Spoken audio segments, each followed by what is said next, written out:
Welcome back to Wake Up Northwest. In this week's Madeline Motivates, so many of us, myself included, trust me, we spend our lives thinking about what's next, and we often forget about appreciating what's right here in front of us. Living in the moment, it is not easy, but when we do, we're likely experiencing more joy and more fulfillment in our life and in our relationships.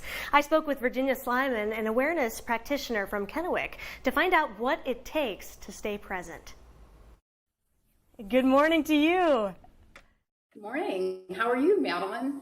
I'm doing great. I definitely need some help coming back to the present moment. My mind has just been scattered all over the place, and so I wanted to start with, what does it look like when someone is not fully living in the present?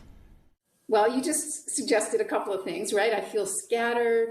I feel like I'm multitasking, or at least my mind is multitasking in all directions. I might feel kind of distracted. There might be a sense of urgency. I might be struggling. I might feel like I'm suffering or confused. I mean, anything along those lines means I'm not here. Yeah, you're thinking about something else. So on the other hand, to kind of paint that picture for us, what does it look like when you truly are living in the moment? It's hard to say exactly what that looks like, right? Because each moment is unique and different. So we can't really prescribe what the moment is going to look like.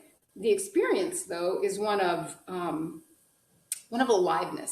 Perhaps there's joy, amazement, wonder, because we're so seldom here for this moment that we miss the brilliance of the moment. Do you have any tools to bring you back to that now?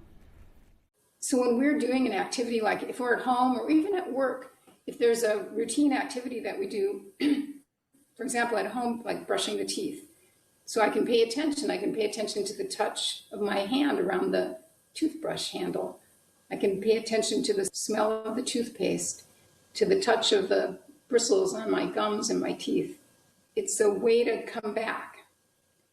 How about when we're in a conversation with another person and we find ourselves drifting? Or we're distracted, right? What do you do in that sense? If I'm in a conversation one-on-one, how do I come back to that conversation? Well, one way you can work with being in the presence of another person is you can silently to yourself reflect the words that the other person is saying. So they're speaking and you're reflecting. And you can also pay attention to your breathing. Just notice that you're breathing. Notice when your mind wanders and gently bring it back. Easier said than done, right? But I encourage you to give Virginia's tips a try. It really worked for me yesterday. Our conversation really helped bring me out of my thoughts and back to the present moment. Not only can living in the moment help you find joy and fulfillment, but it also can have an impact on others. For example, when you give someone your full, undistracted attention, they will likely feel more valued and a deeper connection between the two of you.